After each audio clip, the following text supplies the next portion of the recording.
Hello guys, welcome back to my YouTube channel.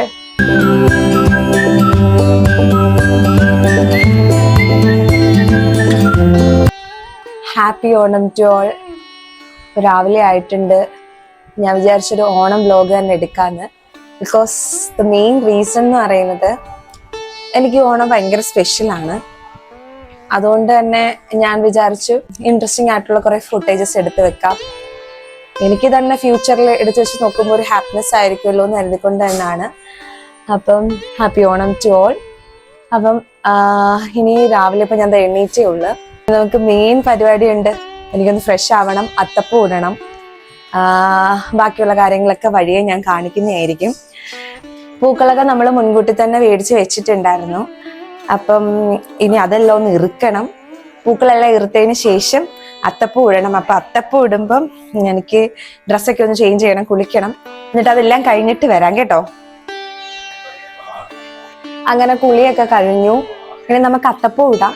സമയം പോകുന്നുണ്ട്. അത്തപ്പൂ ഇട്ടിട്ട് ഞാൻ കാണിച്ചു തരാം കേട്ടോ. ഓണം വന്നു കഴിഞ്ഞാൽ പൂവിൻ്റെ വില നിശ്ചയിക്കുന്നത് പൂക്കടക്കാരാണ്. അവരെന്താണോ അന്ന് പറയുന്ന വില ആ വിലയ്ക്ക് മേടിക്കാൻ ആൾക്കാർ നിൽക്കുന്നത് കൊണ്ട് തന്നെ നമ്മളൊരു ദിവസം മുൻകൂട്ടി തന്നെ മേടിച്ചിട്ടുണ്ടായിരുന്നു. അപ്പം പൂവ് അത്യാവശ്യം നല്ല റേറ്റ് ആയിട്ടുണ്ടായിരുന്നു. എങ്കിലും നമ്മൾ ഉള്ളത് കൊണ്ട് ഓണം പോലെ എന്ന് പറയുന്ന കണക്ക് ഉള്ള പൂ വെച്ച് നമ്മൾ പൂ ഇടാമെന്ന് വിചാരിച്ചു. അങ്ങനെ ഞങ്ങൾക്കൊരു 5 സൈസ് പൂക്കൾ കിട്ടിയിട്ടുണ്ടായിരുന്നു. അപ്പം അതിൻ്റെ ഡ്യൂട്ടി ചേച്ചിയായിരുന്നു ഏറ്റെടുത്തിരുന്നത്. പൂവിൻ്റെയൊക്കെ കൂടെ നമ്മുടെ കൊച്ചു കുരുപ്പുകളൊക്കെ ഹെൽപ്പ് ചെയ്തു. അങ്ങനെ ഒരുവിധം നമ്മൾ ഫസ്റ്റ് പൂവിട്ടത് നമ്മൾ പുറത്തായിരുന്നു.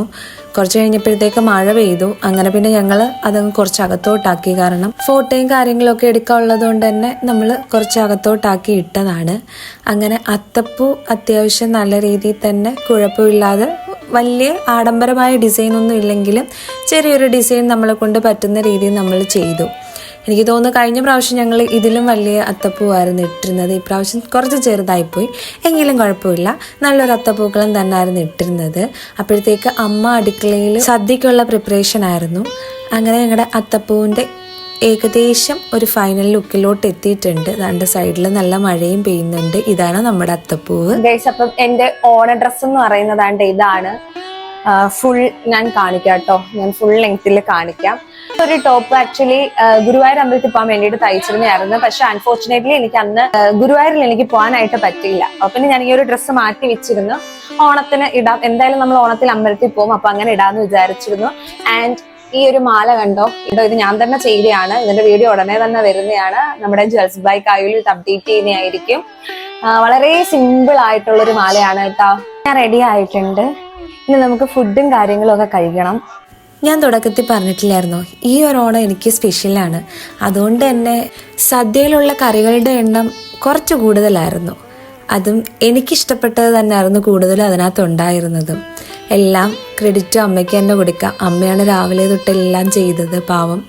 അങ്ങനെ ഞങ്ങൾ എല്ലാവരും കൂടെ ഒരുമിച്ചിരുന്ന് ഫുഡൊക്കെ കഴിച്ചു. കാരണം നമ്മൾ കൂടുതലും തിരുവോണം കൊള്ളുന്നത് അച്ഛൻ്റെ വീട്ടിൽ അമ്മൂമ്മയുടെ അടുത്തായിരിക്കും ഞങ്ങൾ എല്ലാ പ്രാവശ്യവും കൊള്ളുന്നത്. പക്ഷേ ഈ പ്രാവശ്യം നമ്മൾ നിർബന്ധമായിട്ടും വീട്ടിൽ തന്നെ ഞങ്ങൾ എല്ലാവരും കൂടെ ഒരുമിച്ചിരുന്ന് സദ്യ കഴിച്ചിട്ട് പിന്നെ ഞങ്ങളെല്ലാവരും കൂടെ ഒരുമിച്ച് അമ്മൂമ്മയുടെ അടുത്തോട്ട് പോവുകയായിരുന്നു ചെയ്തിരുന്നത്.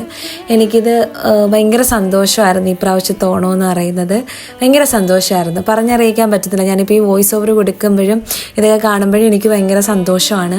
അങ്ങനെ നമ്മൾ ഫുഡൊക്കെ കഴിച്ച് അമ്മൂമ്മ അടുത്തോട്ട് പോവുകയാണ്. ഞങ്ങൾക്ക് ഇവിടെ അടുത്ത് തന്നെയാണ്, കുറച്ച് ദൂരമേ ഉള്ളൂ. അങ്ങനെ ഞങ്ങൾ എല്ലാവരും കൂടെ ഒരുമിച്ച് കുടുംബത്തോട്ട് പോവുകയാണ്. അവിടെ എല്ലാവരും ഉണ്ടായിരുന്നു, കൊച്ചച്ഛനും കുഞ്ഞമ്മയും എൻ്റെ അനിയന്മാരും ഞങ്ങളെല്ലാവരും കൂടെയാണ് ഇന്ന് അവിടെയും ഓണം കണ്ടത്. എന്തോ ഇതുവരെയുള്ള വർഷങ്ങളിൽ ഓണം കൊണ്ടതിനെക്കാട്ടിലും എന്തോ ഒരു സ്പെഷ്യലായിട്ട് എനിക്ക് ഈ ഒരു വർഷം തോന്നി.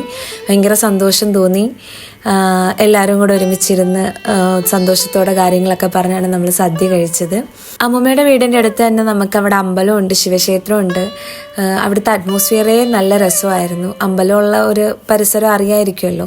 അതുകൊണ്ട് തന്നെ ഞങ്ങൾ കുറേ നേരം അവിടെയൊക്കെ പോയിരുന്ന് ആലിൻ്റെ അടുത്തിരിക്കുകയും കുറേ ഫോട്ടോസും വീഡിയോസും ഒക്കെ എടുത്ത് കുറേ നേരം ആലിൻ്റെ ചോട്ടിലൊക്കെ ഇരുന്ന് കുറേ ഫ്രഷ് എയറൊക്കെ കൊണ്ട് കുറേ നേരം ഇരുന്ന് കേട്ടോ. നമ്മൾ ഒരു പ്രത്യേക ഫീല് തന്നെ.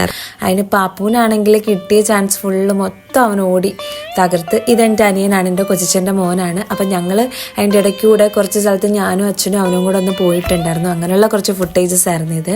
പിന്നെ നമ്മൾ എല്ലാം കഴിഞ്ഞ് വീട്ടിൽ വന്ന് ക്ഷീണം മാറാനൊരു ചായയൊക്കെ ഇട്ട് സ്നാക്സും ഒക്കെ കഴിച്ചു. നമ്മളിങ്ങനെ റിലാക്സ് ചെയ്തിരിക്കുന്നു. അപ്പോൾ ഇത്രയൊക്കെ ഉള്ള കേട്ടോ എൻ്റെ വീഡിയോ എന്ന് പറയുന്നത്. ഞാനും എൻ്റെ ഫാമിലിയുടെയും ഒരു കൊച്ചോണം ഞങ്ങൾ ഷെയർ ചെയ്തതാണ്. തിരുവോണ ദിവസം നമ്മൾ ഇങ്ങനെയൊക്കെയാണ് കേട്ടോ സ്പെൻഡ് ചെയ്തത്. ഇനിയും വരുന്നുണ്ട് 2ാം ഓണം 3ാം ഓണം.